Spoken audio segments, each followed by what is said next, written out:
Okay, let's dive into this. Welcome to today's Explainer, where we're going on a truly fascinating journey together. We are going to completely unpack the mechanics of human potential. Seriously, think of this Explainer as a mini masterclass.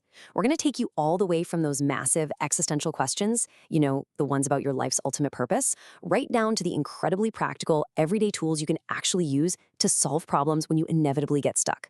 We're going to explore the psychology of what genuinely drives us, how we handle the fear that holds us back, and the specific mindsets required to not just survive, but absolutely thrive. And this brilliantly illustrates where our journey begins. French psychologist and philosopher Paul Diehl viewed the human mind not just as some cold, calculating thinking machine, but literally as an evolved form of instinct. Diehl believed that human beings are perpetually, and I mean constantly, in search of personal satisfaction. And this search, it's the fundamental basis of our evolution. Our mind is the ultimate tool for navigating all the crazy complexities of life to find that satisfaction and ultimately reach for our ideal selves. So, here is our roadmap for today. First up, the inner drive. Second, discovering your Ikigai. Third, the power of mindsets. Fourth, reframing fear of failure. And finally, the 5 whys technique. Section 1, the inner drive, the fuel for the journey. To make sense of all this today, we're going to use a vehicle metaphor. Because before you can drive any vehicle anywhere, you need fuel, right? You need the internal energy to actually get moving. Dial defined this crucial fuel as motivation, but it's really so much more than just a quick, temporary burst of energy. According to his psychology of motivation, it's an internal force that actually regulates how we engage with our environment. Look, we all face constraints every single day. Professional, family, societal, you name it. Motivation is what helps us process the ambiguity and the sheer difficulty of those constraints, turning our context into a driving force. It's exactly what pushes us to pursue an absent goal so we can, at the end of the day, achieve that ideal self. Let's move to Section 2 and see how this builds. Discovering your Ikigai, finding the destination. Having fuel is great, but where are we actually going? This brings us to an absolutely beautiful Japanese concept called Ikigai. Simply put, it translates to your reason for being, or a bit more practically, the reason you get out of bed in the morning. This concept is incredibly prevalent in Okinawa, Japan. Now, to put that into perspective, Okinawa is a region famous for its crazy high number of centenarians, people living well past 100 years old. Studies highlighted in our source material actually show that achieving this state of mental maturity and alignment physically balances brain chemicals. We're talking dopamine, serotonin, endorphins, the whole shebang. And that leads to significantly lower stress and, quite literally, a longer life. But here's the catch. Ikigai isn't just some vague, warm feeling. It is a highly specific intersection. It's like a giant puzzle.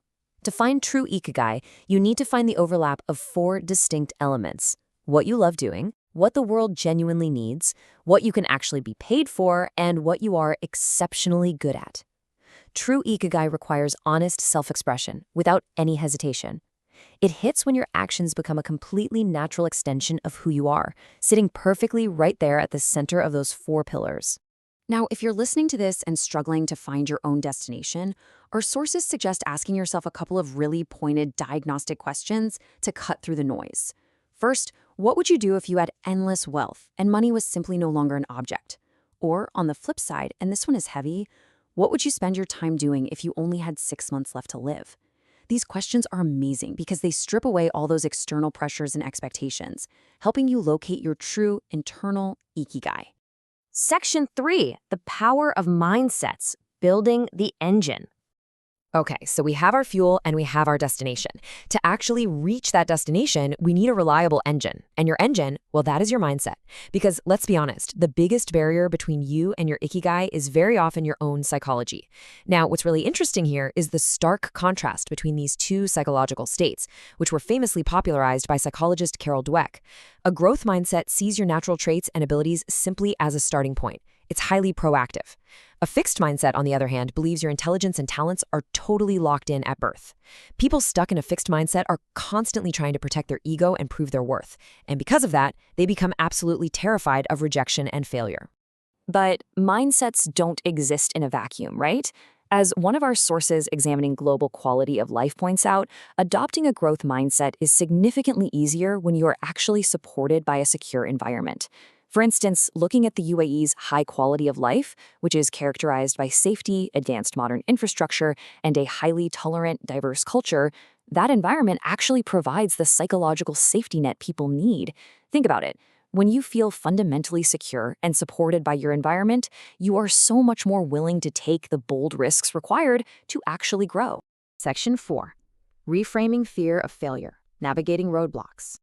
Of course, even with the absolute best engine and the safest environment, you are going to hit roadblocks on your journey. It's inevitable. And the most common, most paralyzing of these is the fear of failure. The crucial point is that fear isn't entirely a bad thing. Actually, scratch that. It's a necessary thing. Just look at this inverted U curve from recent entrepreneurial research. On the far left, if your fear of failure is too low, you'll basically suffer from under-engagement and complacency. You just don't prepare. On the far right, if your fear is way too high, it leads to massive anxiety, avoidance, and total paralysis. But right there in the middle, a moderate, balanced amount of fear produces what researchers call optimal vigilance. It's a real game changer. It makes you plan better, focus harder, and stay incredibly motivated. So how do we actually keep our fear in that sweet spot, that optimal middle zone? Well, research shows it takes a multi-level approach. On a psychological level, we desperately need cognitive reframing, meaning we have to start viewing failure as useful feedback rather than a direct threat to our personal identity. Educationally, we need mentorship that actually normalizes setbacks, making them part of the process. And organizationally, we need a culture of psychological safety. We're talking about an error management culture where mistakes are not just anticipated, but they're actively used as vital learning tools rather than just reasons for punishment. Section 5. The 5 Whys technique, the diagnostic tool. And finally, we reach our last step. You know your destination, you've optimized your mindset engine, and you know exactly how to navigate the fear roadblock. But what do you do when your engine literally breaks down on the side of the road? You need a highly tactical diagnostic tool. Enter the 5 Whys technique, brilliantly highlighted in a guide from the state of Michigan. When a problem occurs, it's super easy to just treat the obvious symptom and move on. But to truly fix the engine for good, you have to drill down deeply to find the root cause. And you do this by simply acting a bit like a kid and asking why 5 times in succession. Let's look at a really practical example from the source material to see how this works. Say a school has a problem. Parents feel they just aren't getting relevant communication. If we act like an inquisitive toddler, we ask our first why. Why 1? Well, parents don't check the website. Okay, why 2? They don't know the information is even there. Why 3? We haven't told them. Why 4? We haven't had time to meet or prepare the materials to tell them. And finally, why 5? Because communicating about the website isn't something management normally plans for. Boom. Do you see what just happened? We went from simply blaming the parents for not checking a website to realizing there is a fundamental underlying flaw in management planning. That right there is the pure power of the 5 Whys. Which brings us to the end of our masterclass today. We've explored the motivation that fuels you, the Ikigai that guides you, the growth mindset that powers you, and the tools to overcome fear and diagnose real problems. So I want to leave you with this final provocative thought to ponder. When you look at the roadblocks in your own life right now, what root cause do you need to uncover using the 5 Whys to unblock your path to your Ikigai today? Thank you so much for joining me on this explainer, and I really hope this gives you the exact tools you need for the journey ahead.